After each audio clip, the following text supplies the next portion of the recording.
The desperate message. Dr. Marcus Webb was 3 days into a routine medical supply run when the distress signal reached his ship. It was coded in galactic standard, but the desperation in the voice needed no translation. Any medical vessel within range of the Talon Nebula. This is Ambassador Kiraseth of the Valerian Empire. My daughter is dying. Please respond. Marcus checked his navigation. The Valerian Empire was not friendly to humans. They considered Earth's medical practices primitive, even dangerous. The Valorians had technology that could regrow entire limbs, cure diseases at the genetic level, and extend lifespans for centuries. They had made it very clear during first contact that human medicine was nothing more than barbaric guesswork. But that voice carried the universal sound of a parent watching their child slip away. Marcus changed course. The Valerian ship. The Valerian diplomatic vessel was massive, easily 10 times the size of Marcus's modest medical transport. When he docked, he was met by Ambassador Kiraseth herself. She was tall, nearly 7 feet, with skin that shimmered like oil on water and eyes that contained what looked like entire galaxies swirling in their depths. "You are human," she said, her voice carrying notes of disappointment and barely controlled panic. "Dr. Marcus Webb. I answered your distress call." Marcus carried his medical bag, the old-fashioned kind with actual equipment instead of the sleek scanners most species used. "You said your daughter is dying." Kiraseth's composure cracked. "My daughter, Sela, she is 5 cycles old. 3 days ago, she became ill. Our medical systems cannot identify the problem. Every treatment fails. She is getting worse. Take me to her." The ambassador led him through corridors that seemed to shift and flow with living light. Other Valorians they passed looked at Marcus with expressions ranging from curiosity to open contempt. A human doctor, treating a Valerian child?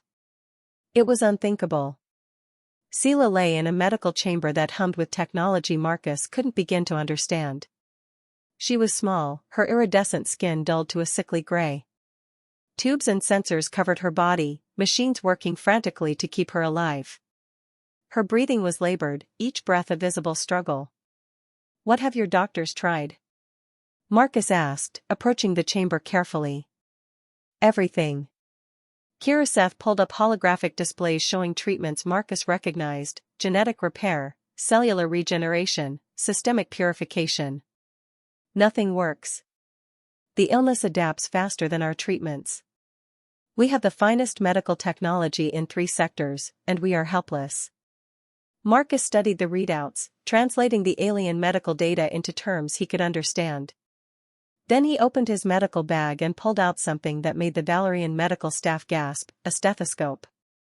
"What is that primitive device?" one of the Valerian doctors demanded.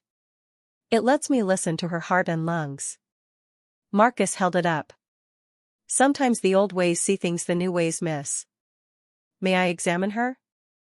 Kiraseth hesitated, looking at the crude instrument, then at her dying daughter. "Do what you must." The examination. Marcus spent 20 minutes examining Sela the old-fashioned way. He listened to her heart, her lungs, her abdomen. He checked her reflexes with a small hammer. He looked into her eyes with a simple flashlight. He pressed gently on her lymph nodes, her joints, her abdomen. The Valerian medical staff watched with barely concealed disdain. Their scanners could map every atom in a patient's body. What could this human possibly learn with his crude tools? But Marcus was frowning, concentrating. He pulled out a thermometer, an actual mercury thermometer, and took her temperature. Then he did something that shocked everyone present. He smelled her breath. "When did she last eat?" Marcus asked. "She refuses food," Kiraseth said. "For 2 days now." "What about before she got sick? Any changes in her diet?" "We traveled to the outer colonies 2 weeks ago. She tried several new foods there. Local delicacies." Marcus nodded slowly, pieces falling into place. "Your medical scanners, do they only look for Valerian pathogens and conditions?" "Of course," the head medical officer said stiffly. We have databases of every Valerian illness in existence. But not parasites from other worlds. Marcus pulled out his data pad and showed them an image. This is what I think is wrong with Sela. It's a parasitic infection common in the outer colonies. Humans encountered it 30 years ago. It doesn't show up on genetic scans because it mimics the host's cellular structure. It's invisible to your technology. The Valerian doctor scoffed. Impossible. Our scanners would detect any foreign organism. Not this one. It evolved specifically to hide from advanced scanning technology. The more sophisticated your scanner, the less likely you are to find it. Marcus looked at Kiraseth. In humans, we discovered it by accident. A field medic in a colony with limited technology diagnosed it using basic observation, fever patterns, specific abdominal tenderness, a distinctive smell to the patient's breath. You are saying, Kiraseth spoke slowly, that our advanced medicine is too advanced to see what ails my daughter. I'm saying your medicine is looking in the wrong place. You're searching for complex genetic diseases, sophisticated pathogens. This is simple. Ancient. It survives by being so primitive that modern scanners dismiss it as background noise. Marcus pulled out a vial from his bag. This is the treatment. A compound we developed from natural plant extracts. It targets the parasite's life cycle. In humans, it works in 72 hours. The Valerian medical staff erupted in protest. You cannot give an unproven human treatment to a Valerian child. It could kill her. She is already dying, Kiraseth said quietly, looking at her daughter's labored breathing. If there is a chance. She turned to Marcus. Will it work? I don't know, Marcus admitted. I've never treated a Valerian before. Your biology is different from ours. It might not work. It might even make things worse. But if I'm right about the infection, doing nothing guarantees she won't survive another day. Kiraseth looked at her daughter, then at the primitive medicine in the human doctor's hand. Everything in her culture told her to trust the advanced technology surrounding them. But that technology had failed. She made a decision that would change everything. Do it. The treatment. Marcus administered the treatment carefully, adjusting the dosage based on Sela's body weight and what he knew about Valerian metabolism. It was guesswork, educated but still uncertain. The Valerian medical staff watched in horror as he used an actual needle to inject the medicine, so primitive, so barbaric. Now we wait, Marcus said, settling into a chair beside the medical chamber. It should start working within 12 hours if I'm right. And if you are wrong, the Valerian doctor asked coldly. Then I've killed a child, and you have every right to space me. Marcus met his gaze steadily. But I don't think I'm wrong. Kiraseth sat beside him, her eyes never leaving her daughter. Why did you come? You knew we do not respect human medicine. You knew you might face charges if this fails. Marcus thought about his answer. I'm a doctor. Someone needed help. The rest didn't matter. That simple? That simple. They sat in silence as the hours passed. The Valerian medical equipment continued its constant monitoring, showing no change. The staff whispered among themselves, some already preparing formal charges against the human who had dared treat a Valerian with primitive medicine. 8 hours in, Sela's breathing changed. It became easier, less labored. The medical displays showed her temperature dropping toward normal. Her color began to improve, the gray fading to a healthier shimmer. At 12 hours, Sela opened her eyes. Mother? Her voice was weak but clear. Kiraseth made a sound Marcus had never heard before, pure relief and joy. She reached into the chamber, holding her daughter's hand. I am here, little star. I am here. Marcus ran additional tests, using his primitive tools while the Valerian scanners continued their sophisticated analysis. The infection was dying, broken down by the simple compound that had saved countless humans. Sela was going to live. The Valerian medical staff stood in stunned silence. Their technology, their advanced science, their centuries of medical knowledge, all of it had been useless. A human with crude instruments and ancient remedies had done what they could not. The head medical officer approached Marcus slowly. "I do not understand." "How did you know?" "I listened," Marcus said simply. "Not to machines, but to the patient. I looked for the simple answer instead of assuming everything had to be complicated." He packed his equipment. Sometimes the most advanced approach is knowing when to use basic methods. The offer. 3 days later, Sela was fully recovered, playing in her quarters while her mother watched with tears of gratitude. Marcus prepared to leave, ready to continue his supply run and put this strange detour behind him. Kiraseth found him at the docking port. "Dr. Webb, the Valerian Empire owes you a debt we can never fully repay. You saved my daughter when our best medical minds could not. I'm just glad she's okay. I have spoken with the Imperial Council." Kiraseth handed him a data crystal. "We would like to establish a medical exchange program with Earth. We have technology to offer, yes. But you have something we have forgotten, the wisdom of simplicity.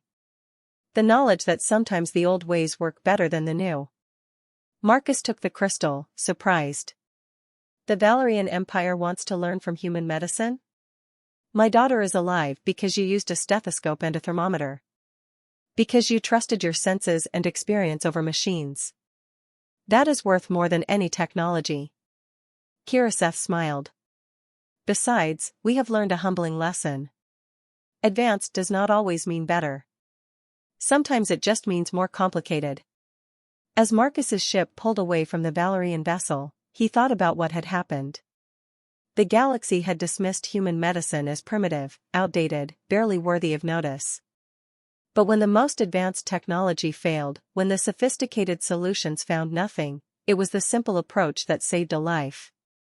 He smiled, thinking about all the other primitive human methods the galaxy had overlooked. Maybe it was time they learned that humanity's greatest strength wasn't in matching the technology of other species.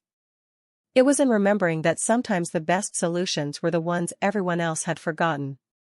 Behind him, Sela played with her mother, alive because a human doctor brought a stethoscope to a ship full of miracles, and knew when to trust the simple over the sophisticated. 6 months later. The medical conference on Nexus Prime was the most prestigious gathering of doctors and healers from across the known galaxy. Representatives from hundreds of species shared their latest breakthroughs in genetic therapy, cybernetic enhancement, and molecular medicine. Dr. Marcus Webb stood in a small presentation room, looking at an audience of exactly 12 people. Most of the attendees were at the main hall, watching demonstrations of technology that could rebuild entire organ systems or upload consciousness to digital storage. His presentation was titled Diagnostic Methods, Observation and Physical Examination. It was scheduled in the smallest room during the least popular time slot. The conference organizers had included it only because Ambassador Kiraseth had personally insisted. "Good morning," Marcus began, holding up his stethoscope. "I'm here to talk about the tools that medicine forgot." One of the attendees, a crystalline being from the Luminous Collective, made a sound like tinkling glass. It was laughing at him. Marcus smiled. 6 months ago, I was called to treat a dying Valerian child. The finest medical technology in 3 sectors had failed to diagnose her condition. I found the problem using this. He held up the stethoscope. "And this?" "The thermometer." "And this?" His hands, holding them up. "The question I want to explore today is, why did the primitive methods work when the advanced ones failed?" The explanation. Marcus spent the next hour explaining the concept of diagnostic bias, how sophisticated scanners were programmed to look for complex problems and often filtered out simple ones as irrelevant data. He demonstrated how physical examination could detect patterns that machines missed, how human senses could pick up subtle clues that sensors dismissed. "Consider this scenario," Marcus said, pulling up a case study. A patient presents with unusual symptoms. Your medical AI runs through a database of 10 million possible conditions. It ranks them by probability, suggests the most likely causes, recommends treatments. But what if the actual problem isn't in that database? What if it's something the AI never learned to look for? Then the system would identify it as unknown and flag it for further study, said a Korean doctor, her tentacles writhing with skepticism. Would it? Marcus challenged. Or would it classify the anomalous readings as sensor error or biological variation? Would it even register data it wasn't programmed to consider significant? He showed them Sela's case files, how the Valerian scanners had detected the parasite's presence but classified it as irrelevant biological background noise.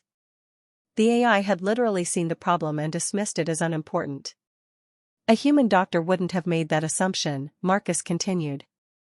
Because we were trained to consider everything, even things that seem irrelevant. We were taught that sometimes the answer is right in front of you, hidden by your own expectations of what you'll find. A murmur went through the small audience. Marcus could see he'd caught their attention.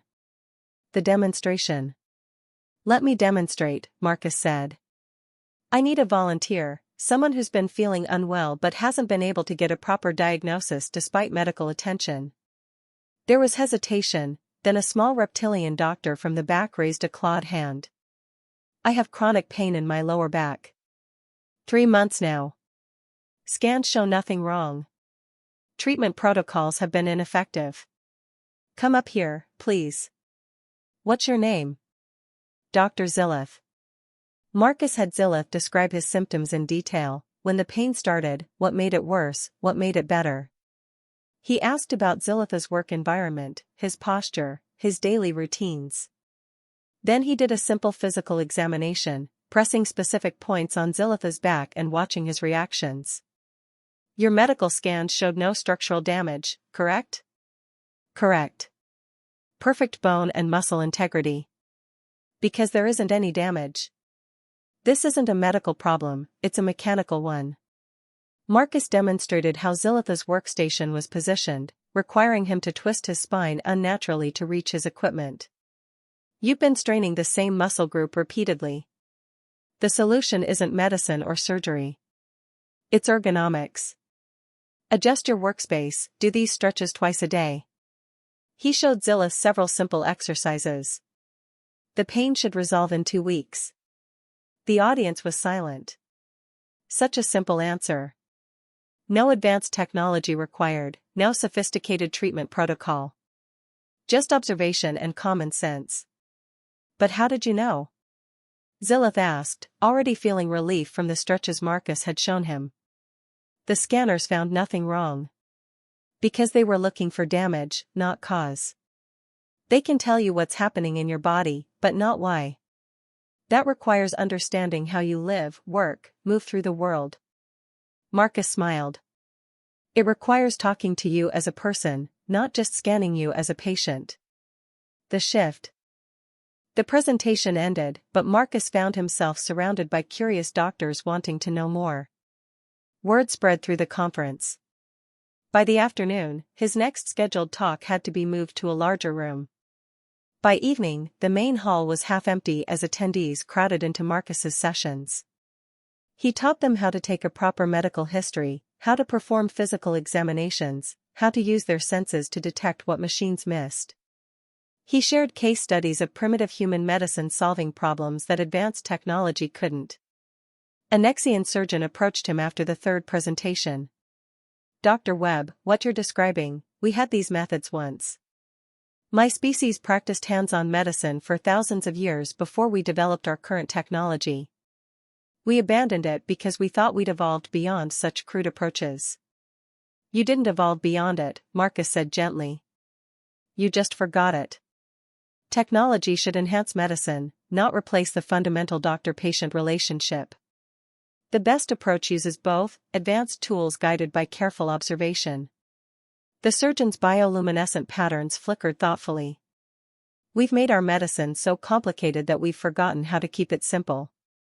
How to trust our own judgment over what the machines tell us. Exactly. Your scanners are incredible, I'd kill to have some of that technology on Earth. But they're tools. They should inform your decisions, not make them for you. The challenge. Not everyone was convinced. On the final day of the conference, Marcus found himself facing the medical council, representatives from the most advanced medical civilizations in the galaxy. Dr. Webb, began Council Chair Vexthana, a being composed entirely of crystallized thought patterns. Your presentations have caused quite a disruption. Many attendees are now questioning established medical protocols. Some are even suggesting we abandon advanced diagnostics in favor of your primitive methods. That's not what I'm suggesting at all, Marcus said firmly. I'm not saying abandon technology. I'm saying remember the fundamentals. Use your advanced tools, absolutely. But don't let them be your only tools. Don't assume that sophisticated always means better. You claim human medicine is somehow superior despite being centuries behind ours technologically. I claim human medicine still remembers things you've forgotten. We're not superior, we're different. We have gaps in our knowledge that you could fill, and you have blind spots we could help you see. Marcus pulled up a holographic display. Look at this data. In the 6 months since the Valerian Medical Exchange began, diagnostic accuracy has improved by 12% in facilities that adopted physical examination protocols alongside their standard scanning procedures. The council reviewed the data in silence. 12%, Vexthana said slowly. That represents thousands of lives saved or improved. And that's just the beginning, Marcus continued. Imagine what we could achieve if we combined your technology with our observational methods. If we trained doctors to think holistically, using every tool available, advanced and basic. What you're proposing would require restructuring medical education across the entire galactic community, another council member objected. The expense, the disruption. The Valerian Empire has already begun, Kirasetha's voice cut through the chamber. She'd been sitting quietly in the audience, but now she stood. Since Dr. Webb saved my daughter, we've integrated human diagnostic techniques into our medical training. Our doctors are better for it. They catch problems earlier, communicate with patients more effectively, trust their judgment instead of blindly following what machines tell them. She walked to the front, standing beside Marcus. The question isn't whether we can afford to make these changes. It's whether we can afford not to. How many patients have we failed because we were too proud to learn from a species we considered primitive?